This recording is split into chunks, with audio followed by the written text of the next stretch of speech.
Hi, my name's Wing, And my name is Mo, and and we we're built Second Second Wind. Wind. So, Second Wind is a ear patch device that adheres to a human head. Is essentially is used to monitor pain and heat in the body, and trigger a life-saving system in life-threatening conditions. So we sort of built two different processes here. We have one specifically for a medical use case and one specifically for an adventuring use case. First of all, we'll go through the medical use case here. So it's just a flow of confirmation and consent. It is a medical device, so this is the same onboarding process for both of these flows here. And then we'll just have some information there. Here. Sure, we'll pop those in. And that works just fine. We'll proceed to pairing. It's going to go ahead and search for a device there. Found that one. Device serial number. We'll just pop in some placeholder for that one. It's going to go ahead and connect. Perfect. Then we'll head over to the dashboard. So this is the dashboard for the medical use case of Second Wind. So we've got the patient information over here. Some more to expand into over here. We got our vital signs. So it's primarily measuring heart rate, blood pressure, oxygen level, and temperature. You can see here there's an average pain rating. We'll get into that in a second. There's a medication tab over on this side, so detailing a whole bunch of things to do with the medication. We have this physical model here. This is a typically a patient body. It's showing exactly where on the patient body that the patient is feeling pain. We've used a heat map kind of system here. So lowest is blue, highest is red. As you can see over on the right side, we have 4 active pain points. These pain points are shown physically modeled on here, and then there's a detected and perceived value for both of these. So the detected value is essentially whatever's the second wind patch that is connected to the user's ear is sensing through the stimuli in their brain. And so that is currently perceiving their measure of pain in the body, which is previously undetectable and immeasurable in that way. And then we have a perceived value for however the patient thinks they're feeling on a scale of 1 to 10, although it's percentified.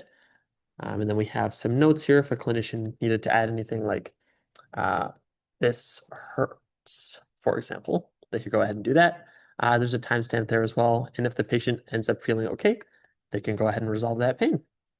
In an emergency situation, when a critical pain level is detected, we can go ahead and administer immediately the saving medication, essentially. And you can see there that it shows the patient is all green and good to go, showing a little bit of suppression in that case.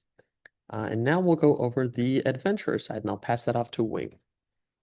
Okay, so for the adventurer side, very similar onboarding process.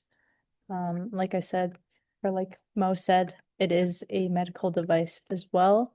The only difference is that the medical side of things detects pain versus the adventurer side detects temperature. So we'll see that in a second here.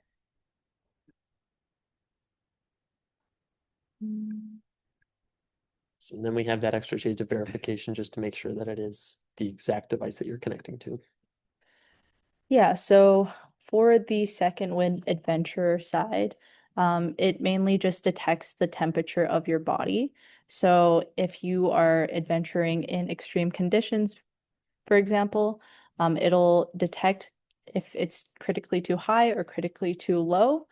It also has a GPS feature, just in case you're in a place where there's no service or something like that. Also temperature trends within the past 5 hours. And then we also have an emergency contact feature to it as well. So it'll be the emergency contact will be notified immediately upon the device activating. And then as a demo of the device activating, so it sends a 30-second timer when your body heat is detected either critically and life-endangeringly too low or critically and life-endangeringly too high. And that critical temperature is measured via the device automatically, so there's no manual contribution to that at all. As we'll see in a second here, it's going to trigger an alert to emergency services and then also recommend that you find and seek shelter as quickly as possible. Theoretically, this device sort of just like gives you a boost or shuts down the neural pathways that trigger those temperature things. So there we are. So seek safety immediately. and it lets you know exactly what it's done. Given the GPS coordinates, emergency contact has been alerted and a dispatch unit has been deployed. Go ahead and acknowledge, and it just brings you back to that dashboard there. So that's sort of second wind. In a nutshell, the idea came to us because we were interested in thermoception immediately. And then we sort of adapted that idea and brought in the pain aspect as well. And that's sort of how it split into the adventure medical. And that's our FigBuild 2026 contribution. Yes. Hope you like it.